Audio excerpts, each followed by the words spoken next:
Kadhalika hili nalo ni refu kwa sababu ni jambo la kimaadili. Wakina mama watakiwa mshike nafasi zenu katika Uislamu.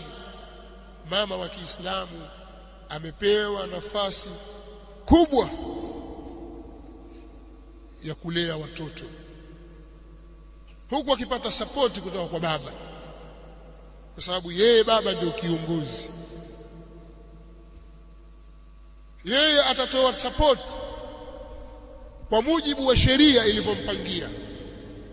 Kiongozi kwa atayasimamia mambo yote ya pale nyumbani ya kimiongozo, lakini lishe ya watoto, mavazi ya watoto, makazi ya watoto na mengine mengi ambayo sisi tuyafahamu, ili mama aweze kutekeleza jukumu lake. Lakini mama nyumbani ni lazima awe na utayari wa hili, kwamba yeye ana jukumu la kuwalea watoto wake katika maadili mema. Katika miji ya Kiislamu hapo zamani, miji yenye afya, watoto hawatoki majumbani kwenda madrasa ila tayari washasoma kwa mama zao majumbani. Mama ndiye mwalimu wa kwanza. Haya mambo ya kusoma alif ba hizi kaida wanasoma kwa mama zao au kwa nyanya zao, bibi zao majumbani. Ndio kazi yao hii. Akishakuwa ndio apelekwa kwa mwalimu kwa ajili ya kuendelea zaidi. Wakina mama wa aina hii leo hawapo, au kama wapo ni kwa kiwango kidogo sana ambacho hakizingatiwi. Kwa nini? Kwa sababu wakina mama wana shughuli nyingi mno ambazo si malezi.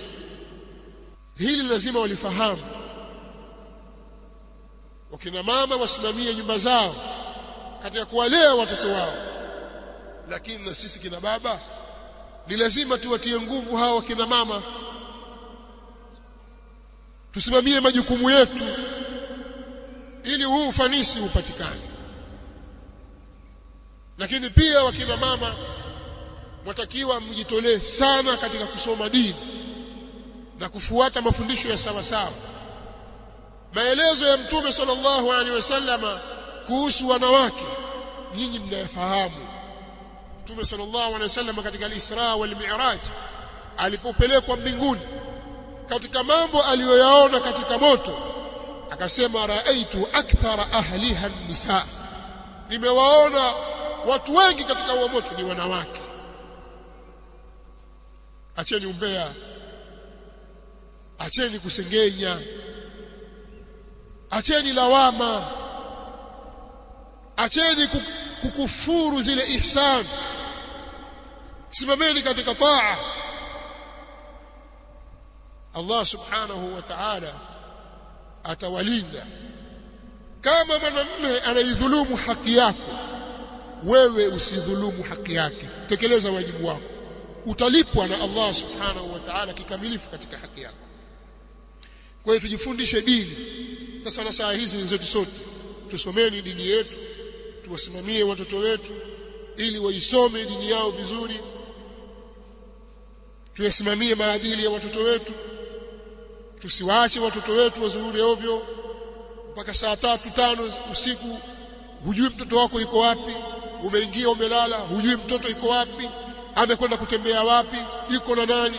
Hii tabia tuiache, tubebeni majukumu kama wazazi katika kuwalea watoto wetu.